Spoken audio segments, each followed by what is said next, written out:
There were 5 men that were able to celebrate the hell out of going into the Hall of Fame, being immortalized forever. One of them just so happens to be a very close friend of the program, a man who I held footballs for, the all-time leading scorer for the NFL, ladies and gentlemen, Adam Vinatieri. Thanks for having me on, fellas. Well, there's the comedian. Look who it is, Adam Vinatieri. Hey, how you feeling, brother? Congratulations. I hope you got a chance to take in the flowers this weekend as the world and the football world said you're one of the greatest of all time and will be remembered forever. It was a cool weekend for you. I hope you got a chance to take that in. It was incredible. Yeah, every day just got more exciting and more memorable. And as you can see right there, standing on stage, getting to see the bust for the first time and delivering a speech. Hopefully everybody was entertained fairly well. And yeah, incredible. A really incredible week. Everybody was having a good time with your speech, okay? Everybody had an absolute blast. There's fresh off a teleprompter is your forehead joke right off of Peyton, right to the, hey, guy who held my balls, like doing it more than my wife. He even got Allie involved, which I really respect. Val involved, which I respect and appreciate so much. It was a blast, Vinny. When did you decide what you were going to do with your Hall of Fame speech? Well, I wanted to make it heartfelt, obviously. I wanted to thank the people that I needed to thank along the way, but I also wanted to make it memorable, right? You know, I wanted to have a speech that people weren't falling asleep in, and all the Hall of Famers, the old guys on the right and left of me, they all said, make it short and sweet. I don't want to fall asleep. So I figured if I was going to add a couple extra minutes, I'd better make a couple of jokes, have them on the edge of their chairs, and have a great time with it. And then I thought I brought it back at the end and let football know how much and what it's done for my life. And that was the part that was sentimental to me. You know, I had a tough time getting through that all week long without, you know, really getting emotional. And when the crowd started laughing a little bit, I thought, okay, this is going to be all right. Dear football was a sweet way to end it. I didn't know how deep you were going to go as you were talking. I'm like, hell yeah.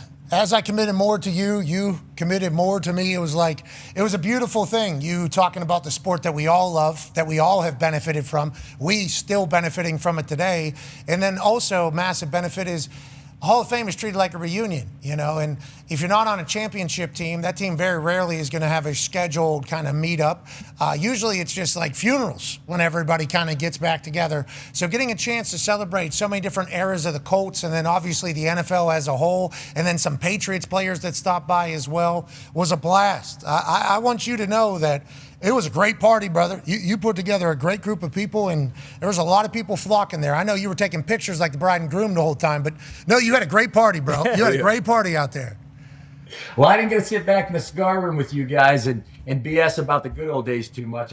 You try to spend a little time with everybody, and then the next thing you know, your party's almost over. But the Irsay family, they put on a heck of a party, an incredible party. It was fun to see everybody, the people. Like I addressed everybody during the thing, and I said, if you're in this party, if you're in this room, you had a huge impact on my life, and I want to just tell you all, thank you so much for being there. Having all you guys there was incredible. All my teammates standing there in that picture right there, just and there's so many more. There's a lot of people that obviously couldn't make it.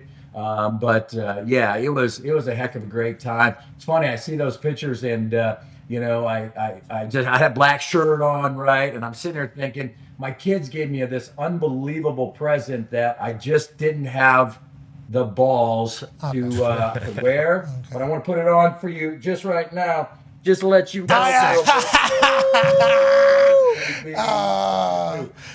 You're so Italian. Your kids are so Italian. I love that she's got you iced out.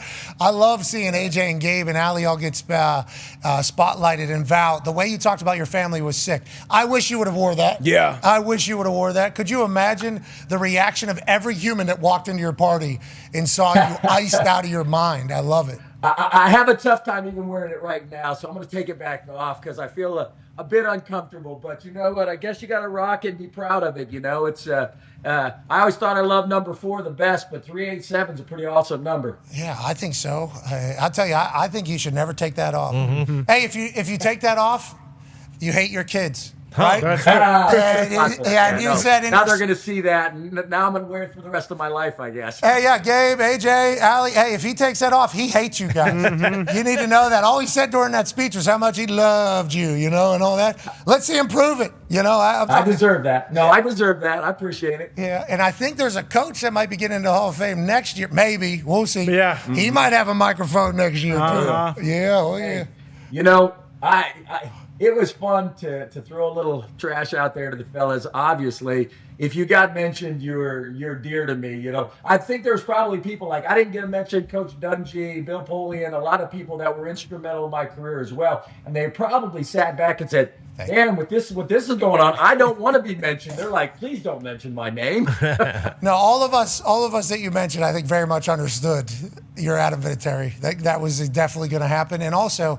We all appreciate the hell out of the fact that we were teammates with the GOAT, and it was cool to hear everybody talk about that. Go ahead, D-Bud. Absolutely. Congrats again, Vinny. I need to know your thoughts. What's your thoughts on your bust? Your initial thoughts when you saw it come out? Obviously, it's a long, long process, and there's always talk or fodder about either bust or statues when people were built, when they were built for people. What was your thoughts on it? And then what was the feeling like when you actually placed it into the Hall of Fame? We all remember the John Madden speech. When you talk about the bust, when you leave, they'll be in there talking to each other. So what was that moment like, and what was your initial thoughts on your bust?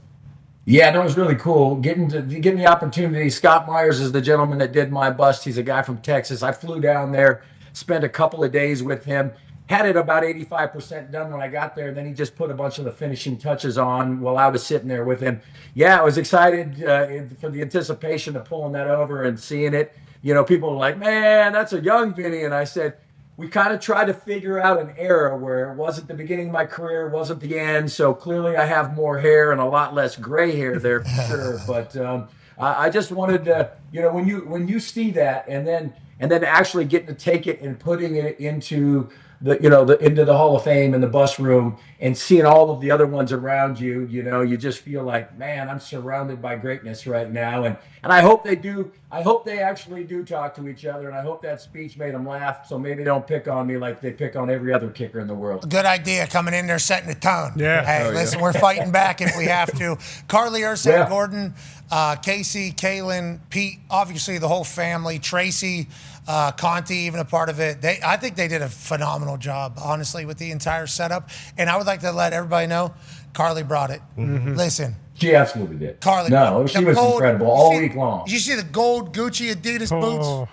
I mean. Love them. Clean. Yeah. Clean. Super clean. Yes, absolutely. And also so confident and comfortable in who the hell she is. Not an easy position at all. Not an easy position at all. You're walking into an all-boys club, right? You think of the NFL owners and I'm just so proud of her. She has her own swag. She has her own style. And the way she, after we lost Jim a year ago, the way she stepped in, she goes, what, I'm going to go into the meetings. I'm going to learn football at the grassroots. And I respect the heck out of that because I don't know of another single owner out there that goes into meetings, puts headphones on, listens, and puts their input in. So not only is she taking her father's role, but she's owning it herself. And I couldn't be more proud of her and her other two sisters that have been such a huge impact on the team now moving forward. Like I said in my speech, I'm really looking forward to see how the team takes off and responds with their leadership. It's really awesome. Kalen, Casey, and Carly, a phenomenal football story that is literally being written as we speak. They nailed the Hall of Fame party. Yes, they did. Oh, yeah. They absolutely did. They nailed the Hall of Fame party, which I respect and appreciate. There was Jack there. There was a lot of different options, which I appreciate. Sometimes those events don't have Jack because they got other bourbon that's much better. Sure. Well, Okay. So they say. Okay, this shit's worth $8 billion. Okay, I get it. Your stuff's better. I appreciate that. Instead, it was a perfect party, perfect time. Your South Dakota people were legendary. Obviously, watching your dad become a puddle was sweet. I mean, it was just, it was a special weekend, and we appreciate the hell out of you, brother. Keep celebrating. Appreciate you. Thanks for having me on. Yeah, my dad, I think, is every meme now out there, but from the heart, man. Yeah, me too, man. A lot of balls, Joe. He's talking footballs. He's talking footballs, ladies and gentlemen. That's number 387 of the Professional Hall of Fame. Number 4, Adam Vinatieri. Vinny. I love Jim being in that picture too. yeah. It was a good setup. Perfect. See Clayton and Matthias standing up on there? Yep. Great spot. Oh, yeah. Great spot by them. It was cool to see everybody. I don't know how many special teamers get in. So like special teamers, obviously not like the top half of roster, you know? Yeah. So like that was filled with guys who I think were very pumped to be there, and we all had a great time. Yep. Good on the Irsay family too, because that is one thing where you really could cheap that out if you wanted to, and for them to do that, like that's awesome. Yeah, it was fun, man. Shout out to the Hall of Fame. What a weekend.